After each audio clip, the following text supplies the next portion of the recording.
Selamat datang lagi di sesi mendalam kita. Hari ini kita mau coba kupas tuntas soal cinta, seks, dan ketertarikan. Sumber kita kali ini buku Why Men Want Sex and Women Need Love dari Alan dan Barbara Pease. Anda pernah bingung nggak sih kenapa kok bisa suka banget sama seseorang? Atau kenapa rasanya pria sama wanita itu kayak punya bahasa yang beda soal hubungan? Nah, misi kita ya ini, bongkar sains di baliknya, bedain mana fakta biologi, mana mitos romantis gitu. Iya, persis. Kita coba lihat gimana otak kita ini kayak udah ada program bawaan gitu ya, dari evolusi. Dan gimana program itu masih ngaruh ke cara Anda menjalin hubungan di zaman sekarang. Yuk kita mulai bedah. Oke, siap. Lapisan pertama nih, kimia otak. Sumber ini bilang perasaan jatuh cinta, deg-degan itu intinya cuma reaksi kimia di otak. Beneran sesimpel itu? Ya, secara biokimia bisa dibilang begitu. Ada semacam koktail hormon yang kerja bareng. Dopamin misalnya, itu yang bikin Anda merasa senang, fokus banget ke dia, kayak ada efek candu ringan gitu. Terus ada oksitosin, hormon pelukan itu, yang bangun ikatan. Plus tentu aja testosteron dan estrogen buat gairah seksualnya. Yang menarik, otak itu punya sistem beda-beda loh. Ada buat nafsu, buat cinta romantis, sama buat keterikatan jangka panjang. Jadi nggak cuma satu rasa aja. Wah, kompleks juga ya. Nah, ini nih yang menarik banget. Katanya pemindaian otak pakai fMRI itu nunjukin ada beda cara kerja otak pria sama wanita pas lagi jatuh cinta. Ini kedengarannya bisa jadi kontroversial nih. Gimana temuannya? Memang menarik sih. Secara umum ya, penelitian nunjukin pria itu cenderung aktivitasnya lebih tinggi di area visual sama area gairah pas ngelihat pasangannya. Sementara kalau wanita, area yang nyambung ke memori jangka panjang, terus emosi, sama perhatian, itu yang lebih aktif. Ini bukan berarti siapa lebih cinta ya, tapi lebih ke fokus awal otak kita tuh beda dalam memproses ketertarikan. Oh gitu. Jadi, pria mungkin lebih visual duluan gitu.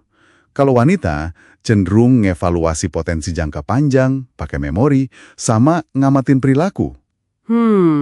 Pantesan ya kadang-kadang kesan pertama tuh bisa beda banget penerimaannya antara pria dan wanita. Oke. Terus kalau perasaan yang mabuk kepayang di awal hubungan itu, apa itu cuma efek kimia sesaat aja dong? Ada benarnya sih. Lonjakan dopamin tadi, terus ada perubahan hormon lain juga, kayak serotonin rendah, yang bikin kita jadi agak obsesif gitu. Itu biasanya mulai balik normal lagi setelah kira-kira 1 atau 2 tahun lah. Makanya intensitas gairah yang meledak-ledak di awal itu, secara alami nanti akan berubah jadi bentuk ikatan yang lebih tenang seiring waktu. Jadi fase bulan madu itu memang ada dasar biokimianya. Oke. Jadi fase bulan madu itu memang ada basis biokimianya ya. Itu ngejelasin banyak hal sih. Nah ini nyambung ke pertanyaan berikutnya. Kenapa kok ada beda program awal ini? Sumber kita kan nunjuknya ke evolusi, gimana tuh penjelasannya? Iya. Kalau dari sudut pandang evolusi, menurut Pease ya, pria itu secara naluriah, dia mencari tanda-tanda kesuburan sama kesehatan pada wanita. Tujuannya ya untuk memaksimalkan peluang nerusin gen. Nah, ini sering diterjemahin jadi ketertarikan ke ciri fisik tertentu. Sebaliknya, wanita secara sejarahnya kan butuh jaminan buat kelangsungan hidup anak-anaknya. Jadi mereka cenderung lebih nyari pria yang kelihatan bisa ngasih sumber daya, perlindungan, sama komitmen.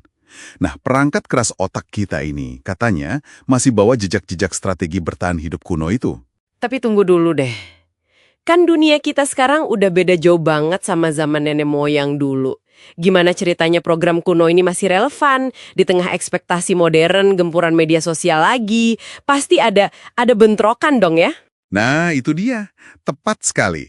Disinilah banyak muncul kebingungan, bahkan konflik dalam hubungan zaman sekarang. Media kan sering banget nampilin citra yang gak realistis ya. Pangeran tampan sempurna atau wanita super idaman. Akibatnya, ya jadi ada tekanan buat pria dan wanita. Wanita mungkin jadi kecewa kalau pasangannya nggak kayak di film. Pria juga mungkin bingung, harus gimana ngadepin ekspektasi kesetaraan gender yang terus berubah.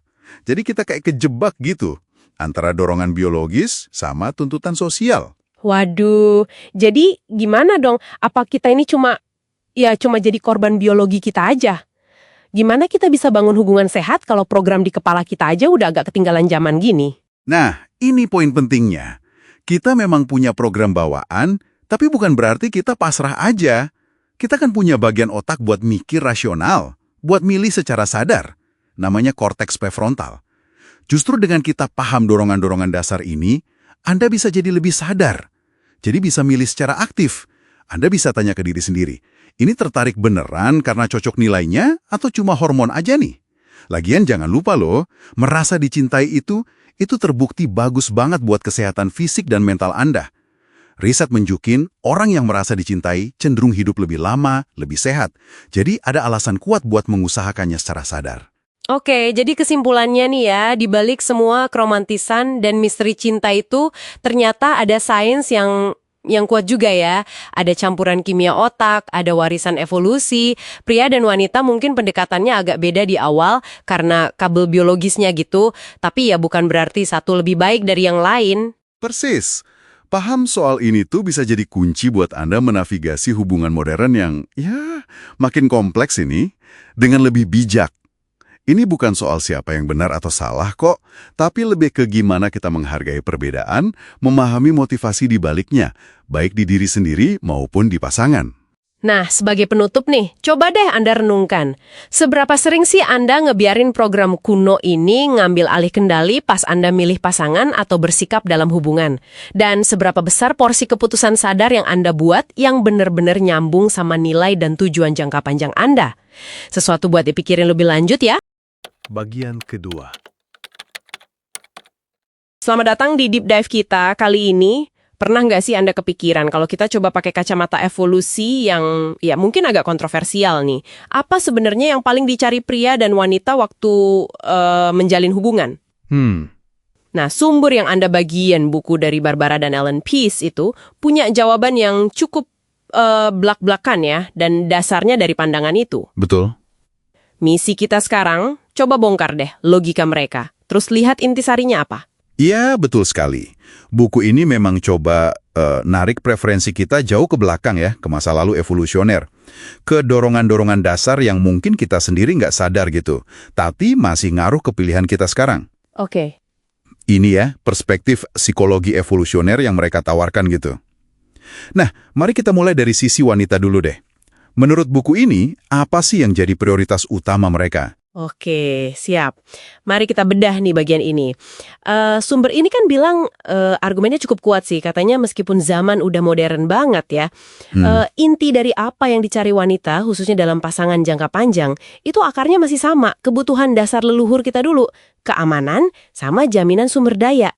Benar sesimpel itu ya. Menurut mereka gitu. Ya kalau kita ikutin kerangka argumen penulisnya, bisa dibilang gitu. Mereka nyebutnya gini, wanita itu secara naluriah, tertarik sama pria yang nunjukin dia punya sumber daya. Atau paling nggak, potensi yang kuat buat dapetin itu. Potensi ya? Iya. Nah, di zaman kita sekarang, ini bisa macam-macam artinya. Ya, stabilitas finansial, jelas ya. Tapi bisa juga tingkat pendidikan, status sosial, ambisi yang kelihatan. Bahkan selera humor yang bagus aja bisa dianggap sinyal positif loh dalam konteks ini. Kayak indikator kemampuan melindungi dan menyediakan gitu. Wah, menarik ya. Jadi, kalau ngikutin alur pikir buku ini nih, berarti kualitas-kualitas yang sering banget kita dengar yang dihargai wanita? Kayak apa tuh? Ya, kayak cinta, kesetiaan, baik hati, komitmen, kecerdasan. Itu semua dilihat utamanya cuma sebagai indikator atau jaminan kalau si pria ini mau dan mampu bagi sumber dayanya. Wah, kedengarannya pragmatis banget ya. Iya, bisa dibilang gitu. Perspektif yang ditawarin di buku ini memang lihatnya begitu sih. Mereka bahkan kasih contoh klasik kayak cincin pertunangan. Oh iya? Gimana tuh? Semakin wah atau signifikan nilai cincinnya, ya menurut logika ini, semakin kuat sinyal komitmen pria itu buat berbagi sumber dayanya di mata wanita. Oke. Jadi, intinya, ia buat penulisnya, ini bukan cuma simbol cinta yang abstrak gitu aja. Tapi lebih kayak demonstrasi nyata kesediaan buat berbagi sumber daya itu. Salah satu cara buku ini ngerjemain komitmen lah. Oke. Itu tadi ya perspektif buku ini soal dorongan utama wanita cari komitmen sumber daya. Nah, sekarang coba kita balik lensanya. Oke. Sumber ini kan katanya ngasih pandangan yang cukup beda ya. bahkan kontras banget soal apa yang secara fundamental dicari pria.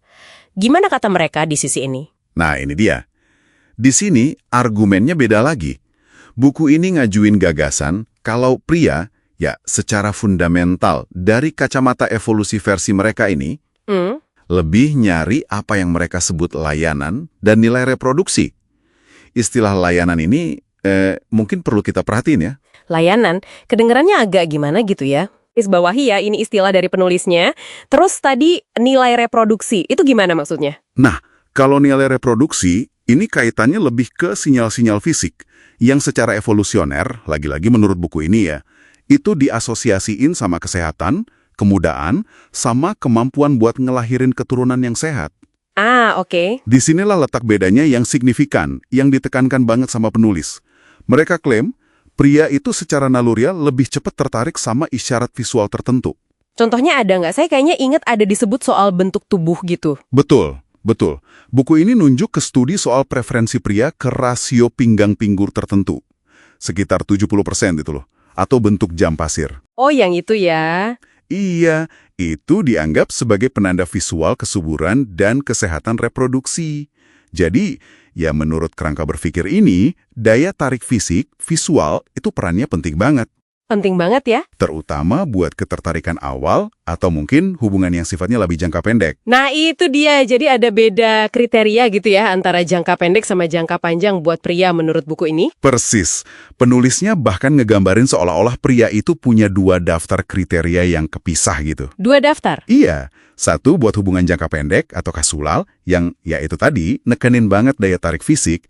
Satu lagi buat pasangan jangka panjang. Nah, di sini faktor lain kayak kepribadian, kecerdasan, kesamaan nilai, itu ikut dihitung juga. Oke, jadi lebih kompleks ya kalau jangka panjang? Sedikit lebih. Dan ini kontras katanya sama wanita. Yang menurut argumen yang sama nih, cenderung pakai satu set kriteria utama aja yang konsisten, gitu, buat semua jenis hubungan potensial. Oke. Jadi kalau kita coba tarik benang merahnya nih ya, dari semua penjelasan tadi, apa sih inti dari keseluruhan argumen buku ini?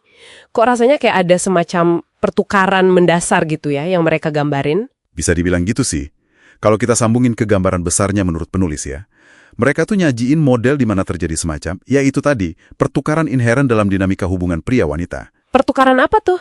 Wanita, dalam kerangka ini ya, nawarin apa yang tadi disebut layanan sama potensi reproduksi, sementara pria nawarin jaminan sumber daya dan perlindungan. Wow, spesifik dari sumber yang Anda bagiin ini, soal perbedaan mendasar antara apa yang mungkin dorong pria dan wanita dalam hubungan. Iya. Semua dilihat dari lensa psikologi evolusioner ala PIS ini. Betul.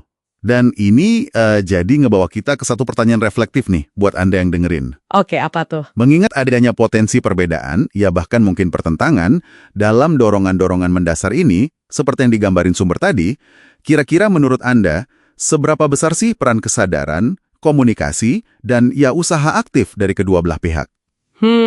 Penting tuh. Dalam ngebangun hubungan modern yang berhasil dan memuaskan, yang mungkin ya melampaui sekedar pemenuhan cetak biru primal tadi gitu. Sesuatu buat direnungkan lebih lanjut mungkin ya. Bagian kedua. Selamat datang lagi di Deep Dive kita. Oke, kali ini kita punya topik yang sering bikin penasaran sekaligus ya membingungkan mungkin ya. Seks kasual dan perselingkuhan. Kenapa sih pria sama wanita tuh sering banget kelihatannya punya aturan main yang beda soal ini? Ya, betul. Nah, sumber kita kali ini beberapa bab penting dari bukunya Barbara dan Alan Peace yang judulnya Why Men Want Sex and Women Need Love. Buku ini coba bedahlah dinamika ini, tapi lebih lihatnya dari kacamata biologi evolusi sama observasi sosial yang mereka kumpulin gitu. Oke. Jadi misi kita sekarang nih bantu Anda semua nangkap inti argumen dari buku Peace ini ya. Apa aja sih perbedaan mendasar yang mereka soroti, terus kenapa? Tapi kita usahain nggak terjebak di stereotip doang ya. Siap, kita mulai dari seks kasual dulu deh. Ada studi klasik tuh, Clark and Hatfield yang dikutip di sini. Hasilnya lumayan bikin, wah kaget sih. Betul. Studi itu yang tahun 82, terus diulang lagi 89, itu emang sering banget dikutip. Hasilnya ya gitu, konsisten. Jadi waktu ada orang asing menarik ngedeketin, buat ngajak berhubungan seks saat itu juga, sekitar 76% pria tuh langsung oke, setuju. Langsung setuju ya? Wow. Ya, sementara itu kalau wanita, hampir nggak ada yang mau, 0% lah kasarnya. Tapi menariknya, sekitar setengahnya tuh mau kalau diajak kencan, tapi nanti, di lain waktu gitu.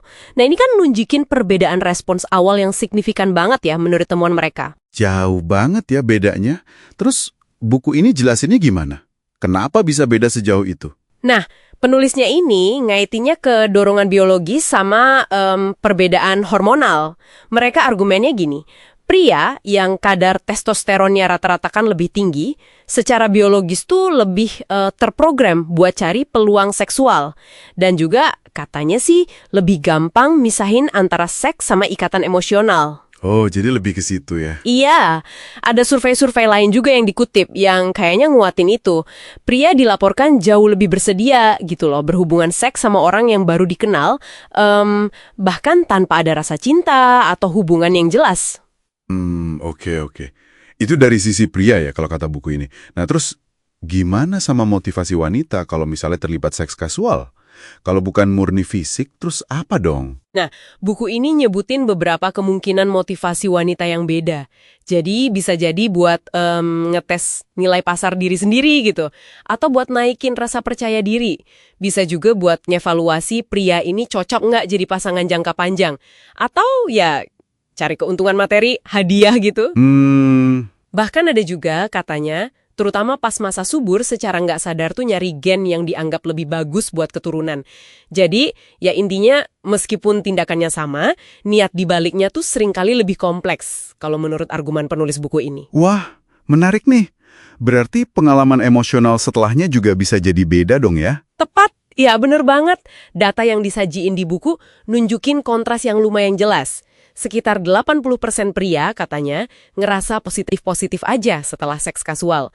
Sementara itu cuma 54% wanita yang ngerasain hal yang sama. Oh, cuma separuhnya ya? Iya, malah nggak sedikit wanita yang justru ngerasa nyesel atau kayak dimanfaatin atau harga dirinya turun.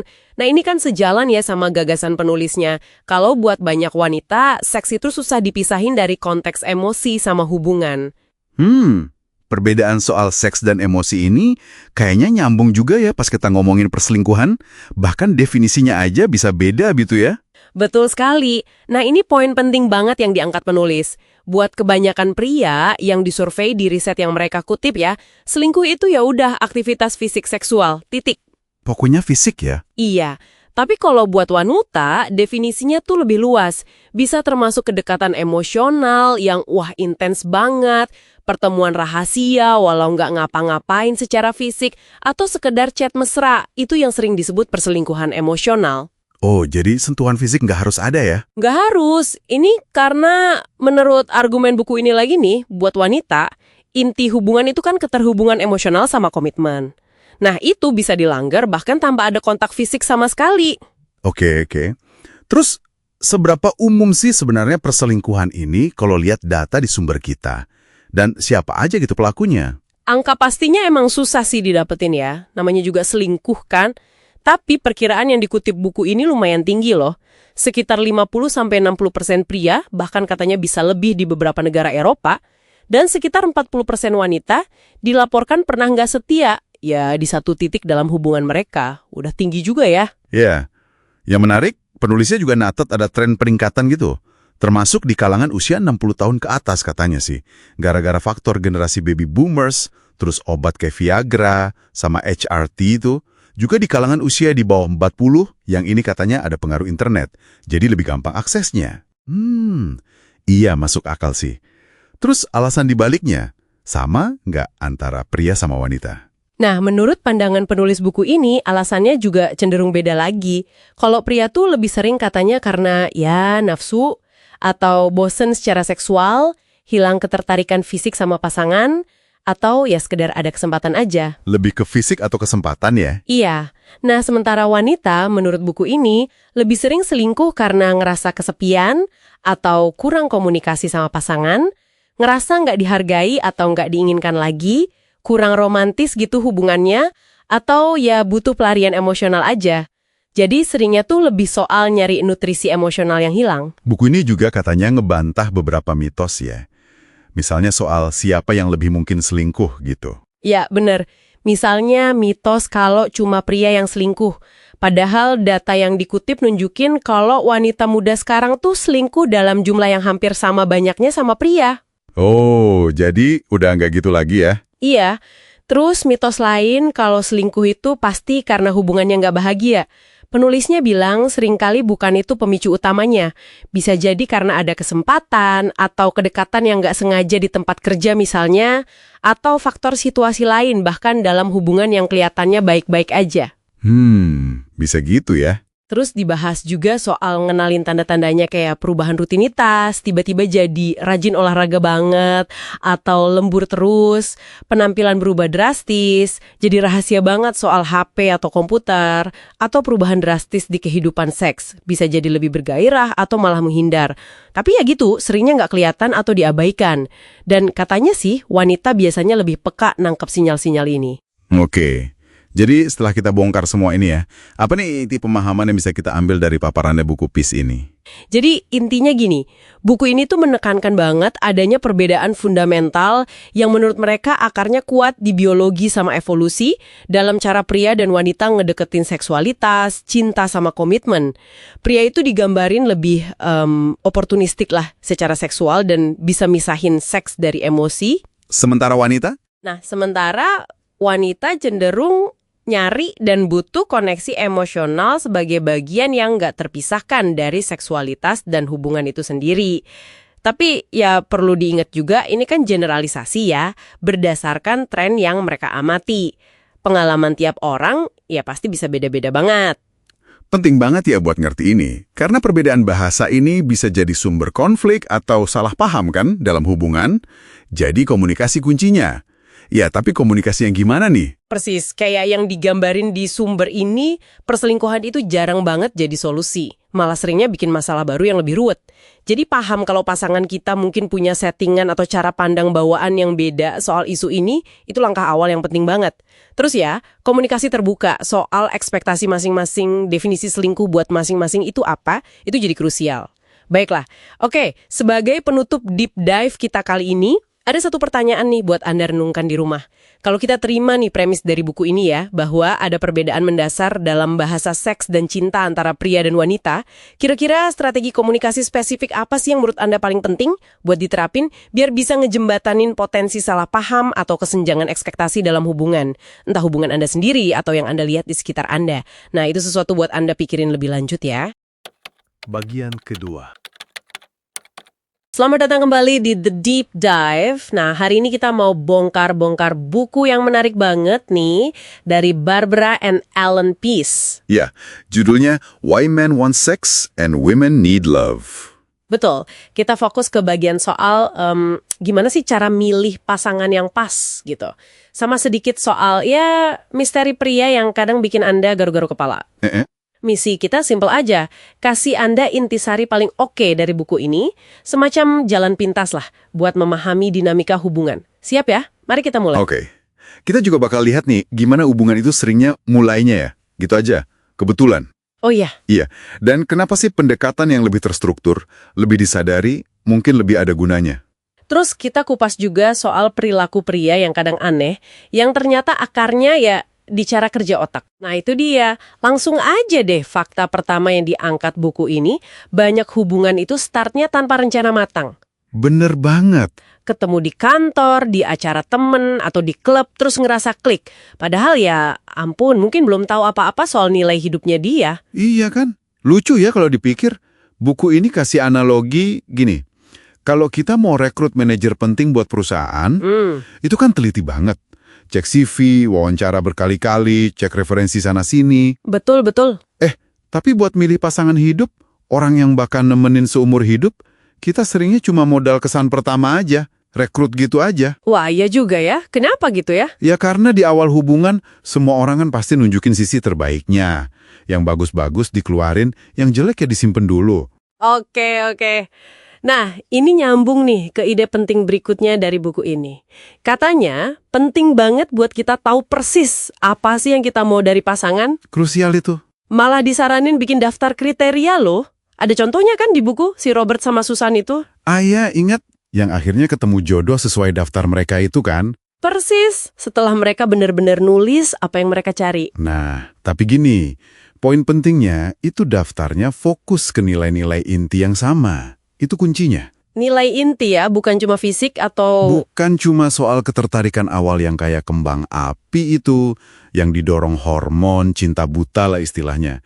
Indah sih, tapi ya sebentar. Cuma sesaat ya. Betul? Buku ini bilang, kesalahan terbesarnya itu kalau kita ngira gila sesaatat karena hormon, itu artinya udah cocok buat jangka panjang. Padahal mah beda. Terus yang bikin awet apa dong? Hubungan awet itu ya dibangun di atas kesamaan pandangan soal hal-hal mendasar. Anak, uang, keluarga, gaya hidup, soal keyakinan juga. Oh gitu. Hormon pasti mereda, 1-2 tahun lah. Nah, kesamaan nilai ini yang jadi cetak biru buat jaga hubungan tetap kuat. Menarik. Oke, terus ada konsep lagi nih, mating rating. Agak gimana ya terdengarnya? Haha, iya, skala 0 sampai 10 gitu ya, buat ngukur daya tarik seseorang di pasar jodoh. Iya, kayak ngitung-ngitung banget ya. Tapi katanya sih, kita sadar atau nggak sadar yang lakuin penilaian ini. Nah, yang menarik dari konsep ini sebenarnya bukan skalanya, tapi hasil studinya. Katanya, hubungan itu cenderung paling stabil kalau pasangan punya mating rating yang setara. Oh, jadi kalau ratingnya mirip-mirip gitu lebih awet? Kurang lebih gitu. Justru masalah bisa muncul kalau ada perubahan rating yang jauh banget di salah satu pihak. Contohnya gimana tuh? Misalnya, yang satu jadi sukses banget, makin menarik gitu kan. Sementara pasangannya mungkin kurang merawat diri atau ambisinya stuck. Nah, kesenjangan ini bisa bikin dinamika hubungan jadi rumit. Masuk akal juga sih. Oke, jadi tadi kita udah bahas soal milih pasangan yang lebih sadar. Sekarang kita coba pakai pemahaman ini buat ngebongkar sisi pria nih. Siap. Bagian yang sering bikin penasaran ya. Banget. Misalnya nih, kenapa sih buat sebagian pria, seks itu ya cuma seks aja? Bisa gitu kepisah dari cinta. Nah, ini dia. Buku ini ngejelasinnya pakai konsep monotracking. Otak pria itu katanya cenderung terkotak-kotak. Terkotak-kotak gimana maksudnya? Bayangin aja otak pria itu kayak komputer yang lagi buka satu program tapi full screen. Fokus banget ke situ. Oke. Sementara otak wanita mungkin lebih kayak buka banyak jendela program, bisa lihat side by side gitu, multitasking. Oke, paham. Nah, karena terkotak itu, pria jadi lebih gampang misahin antara seks sama emosi. Jadi pas pria bilang, itu cuma seks kok. Ya, ada kemungkinan dia jujur dari sudut pandang cara kerja otaknya ya.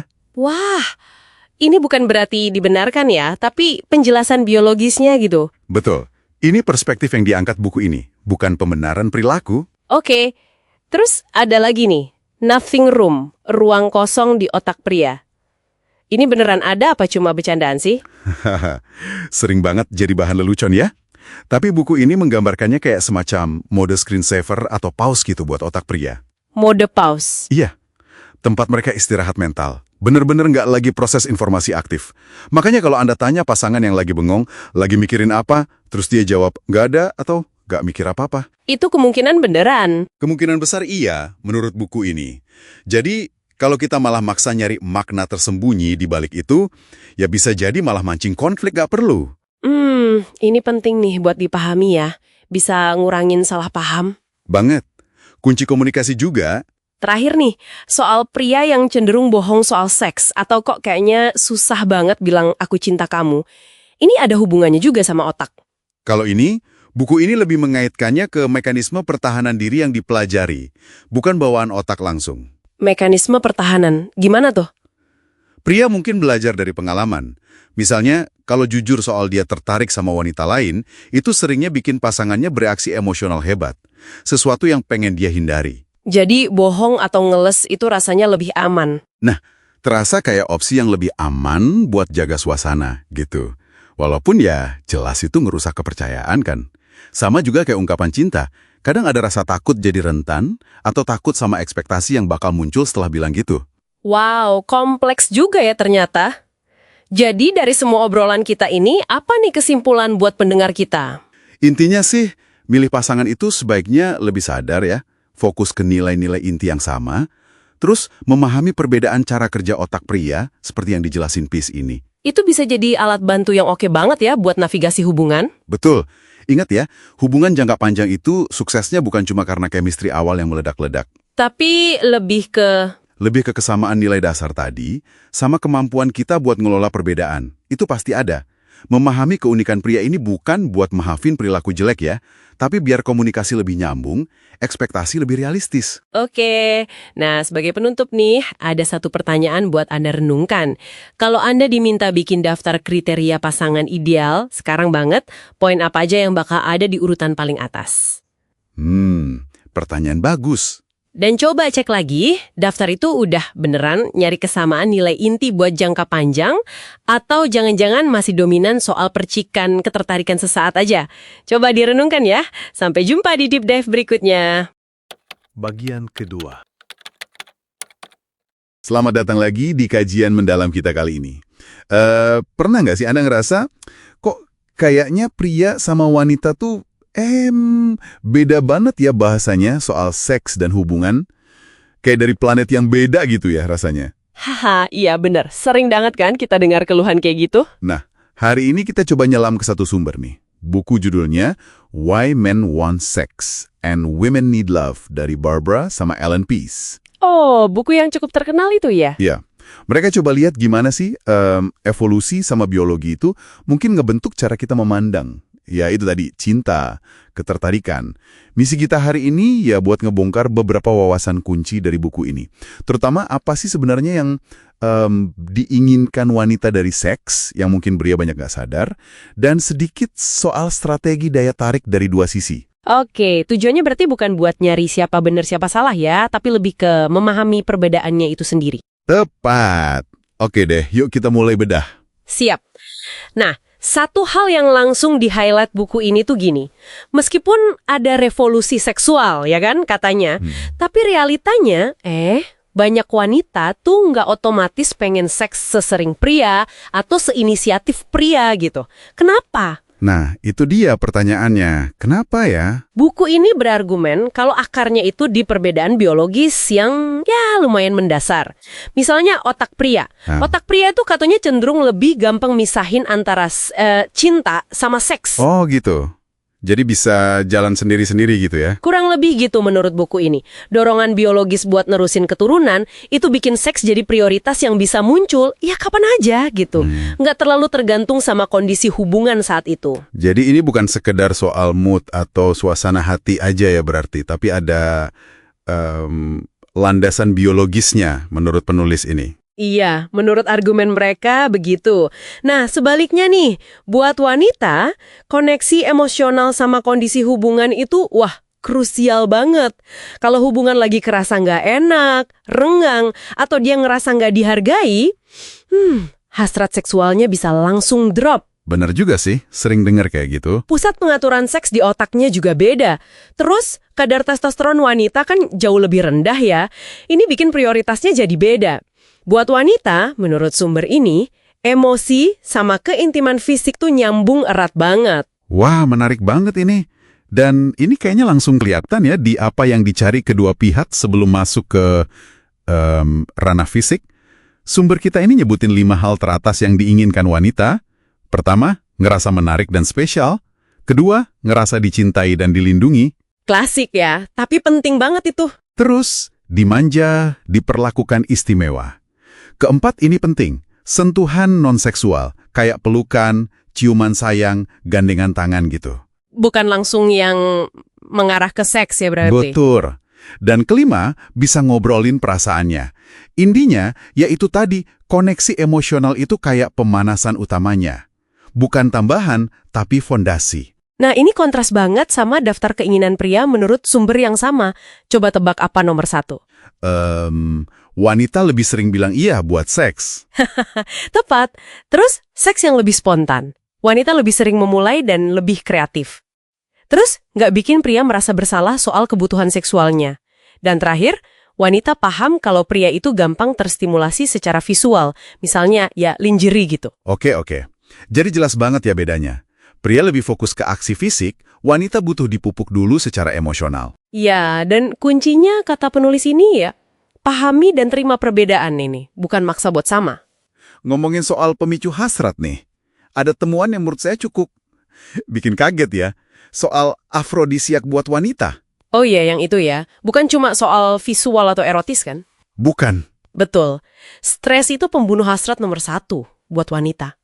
Tadi kan udah disinggung ya, emosi sama gairah itu nyambung. Jadi kalau lagi capek, cemas ya, susah buat masuk ke mood bercinta. Masuk akal sih itu. Nah, pemicu terbesarnya yang sering diabaikan pria, ternyata ngelihat pasangan yang ngerjain pekerjaan rumah tangga. Hah? Serius? Kayak nyuci piring, masak, ngurus anak gitu? Itu jadi afrodisiak? Kedengerannya emang agak aneh ya, tapi logikanya gini menurut buku ini. Tindakan itu tuh sinyal kuat kalau si pria peduli secara nyata. Itu ngurangin beban stres si wanita, bikin dia ngerasa dihargain, diperhatiin, dibutuhin. Nah, ini ngebangun fondasi emosional yang penting tadi. Jadi dia merasa aman, dicintai, baru deh moodnya bisa kebuka buat hal yang lebih intim ya? Tepat. Ini soal upaya dan perhatian. Seringkali lebih ngena daripada sekedar ngasih hadiah mahal. Wah, ini tips bagus banget sih buat para pria di luar sana. Selain itu, ada beberapa fakta menarik lain juga kan ya? Ada beberapa. Misalnya soal korelasi antara IQ tinggi sama EQ, kecerdasan emosional, pada beberapa wanita. Katanya kadang ada korelasi terbalik. Maksudnya gimana tuh? Ya, menurut sumber ini nih, kadang fokusnya jadi beda. Yang bisa ngaruh ke pilihan pasangan. Terus, ada data juga yang dikutip. Katanya wanita yang sukses secara finansial cenderung tingkat perceraiannya lebih tinggi. Menarik untuk dipikirin lebih lanjut tuh. Ada lagi? Preferensi usia. Katanya sih secara universal, wanita cenderung milih pria yang sedikit lebih tua, ya sekitar 3-5 tahun gitu. Kenapa tuh? Diasosiasikan sama sumber daya dan stabilitas yang lebih mapan. Mungkin secara evolusioner ya. Dan soal sentuhan, ini penting. Wanita itu punya reseptor sentuhan jauh lebih banyak. Jadi mereka butuh banget sentuhan non-seksual kayak pelukan, genggaman tangan, itu buat ngerasa dekat secara emosi. Tapi sering disalahartikan pria sebagai ajakan seks ya? Nah, itu dia. Sering banget miskomunikasi di situ. Oke. Nah, berdasarkan semua ini, buku ini juga ngasih tips singkat nih buat ningkatin nilai jual dalam hubungan. Buat pria dulu deh. Oke, buat pria. Tunjukin komitmen yang konsisten, jadi nggak angin-anginan. Percaya diri, ini sinyal punya sumber daya. Baik hati, empati, sopan. Postur fisik juga disebut ya, kesan melindungi gitu. Iya. Terus, berpakaian rapi, nunjukin status, tunjukin kepedulian misalnya ke anak atau hewan peliharaan, jujur soal potensi diri, dan yang paling penting tadi, Usaha nyata. Kerja rumah hadiah mahal ya. betul. Lucunya, pria katanya cenderung ngejatohin saingan dengan ngeremehin sumber daya atau ambisinya. Oke. Kalau buat wanita gimana sarannya? Buat wanita, tingkatkan penampilan fisik, ini sinyal kesehatan dan kesuburan. Tonjolkan kesetiaan. Caranya, ya hindari ngomongin mantan terus-terusan, jangan main mata sama yang lain, jangan buru-buru intim secara fisik. Sedikit jual mahal gitu ya. Nandain kesetiaan buat jangka panjang. Iya, kira-kira gitu. Terus, kalau cari hubungan serius, jangan terlalu terbuka dalam berpakaian. Nah, wanita katanya cenderung nyerang saingan lewat penampilan atau kesetiaannya. Oke. Jadi kesimpulannya dari perspektif buku ini cukup jelas ya. Pria sama wanita itu seringkali punya settingan bawaan dan kebutuhan yang beda soal seks dan cinta. Dan kemungkinan besar itu dipengaruhi sama perbedaan biologis dan sejarah evolusi kita. Intinya bukan siapa yang lebih baik atau lebih benar ya. Bukan sama sekali. Justru gimana kita bisa belajar memahami dan ya menghargai perspektif yang beda ini dalam hubungan kita. Tepat sekali. Nah, sebagai penutup nih, ini sedikit bahan pemikiran buat Anda yang dengerin. Mengingat potensi perbedaan mendasar dalam bahasa cinta dan kebutuhan ini, gimana Anda bisa mulai ngelihat interaksi, ekspektasi, dan mungkin kesalahpahaman dalam hubungan Anda atau hubungan orang di sekitar Anda dengan kacamata yang sedikit beda? Pertanyaan bagus tuh. Apa ya? Satu hal kecil aja yang mungkin bisa Anda coba sesuaikan dalam pendekatan Anda berdasarkan pemahaman baru ini. Sesuatu untuk Anda renungkan lebih lanjut. Bagian kedua. Oke, selamat datang di sesi deep dive kita kali ini ya. Iya. Kita bakal coba ngupas nih sumber-sumber yang Anda bagikan soal dinamika hubungan pria dan wanita. Topik yang Ya ampun, nggak ada habisnya ya. Betul banget, selalu menarik. Sumber ini kan ngebahasnya luas ya.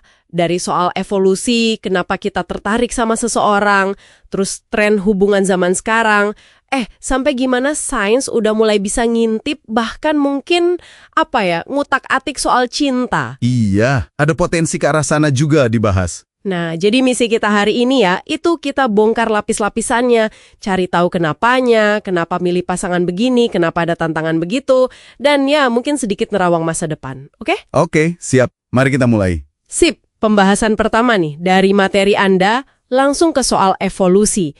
Katanya dorongan pria zaman dulu buat ngumpulin harta, ngejar status itu ternyata bukan cuma soal gengsi ya? Bukan semata-mata itu.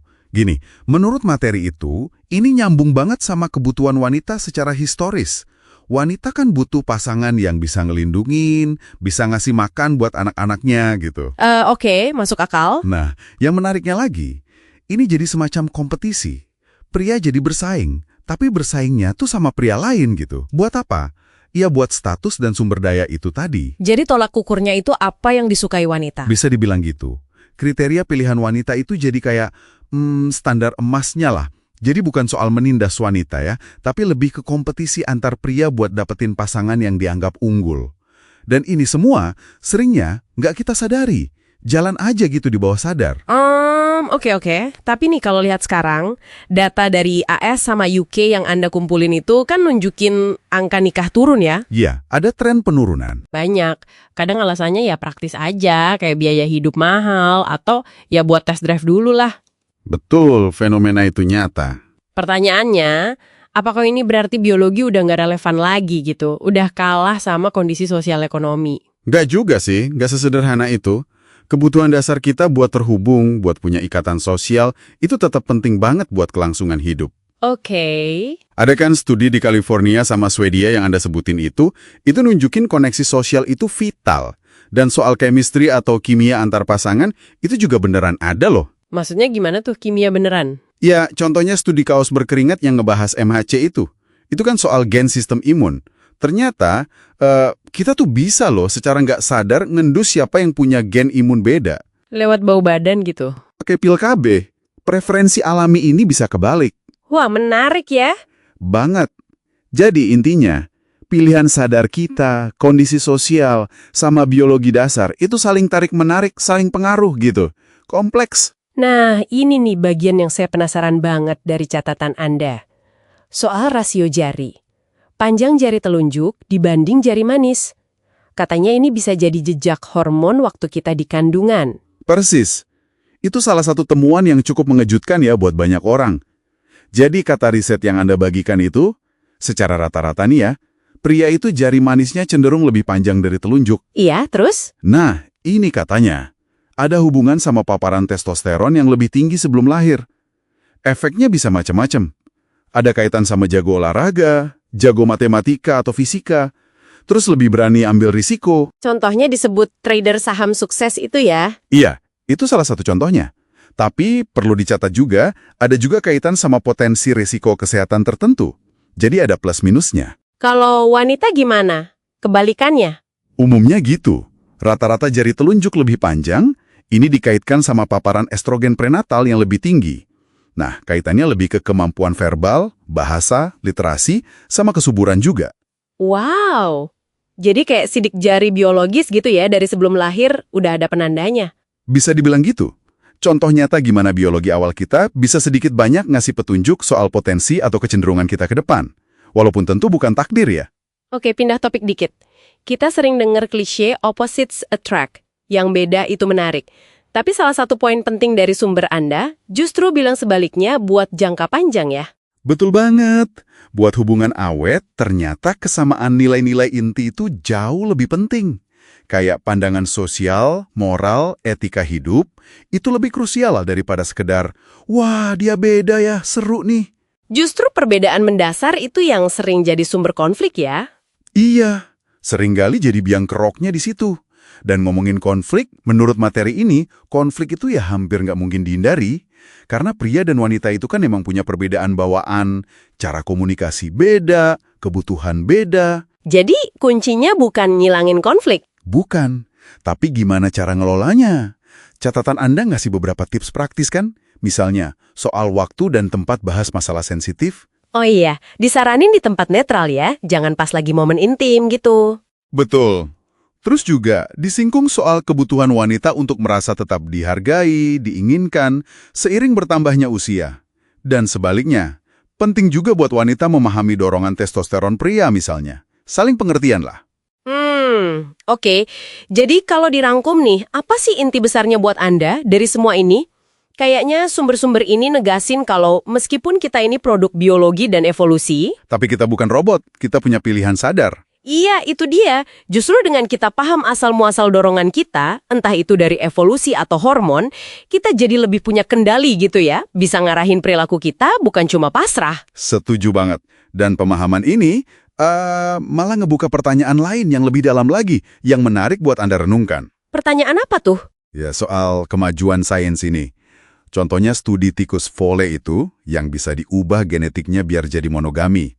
Atau ya potensi adanya obat cinta di masa depan. Obat buat ningkatin atau nurunin ikatan. Wah, itu agak serem sekaligus menarik ya. Nah itu dia. Ini kan membuka kemungkinan kita bisa memanipulasi ikatan antar manusia. Kalau nanti kita beneran bisa merancang cinta atau mematikan komitmen pakai pil atau teknologi, kira-kira pilihan etis macam apa yang bakal kita hadapi? Iya juga ya. Baik sebagai individu maupun sebagai masyarakat gitu. Gimana masa depan hubungan jadinya? Nah itu mungkin sesuatu yang bisa Anda pikirkan lebih lanjut setelah ini.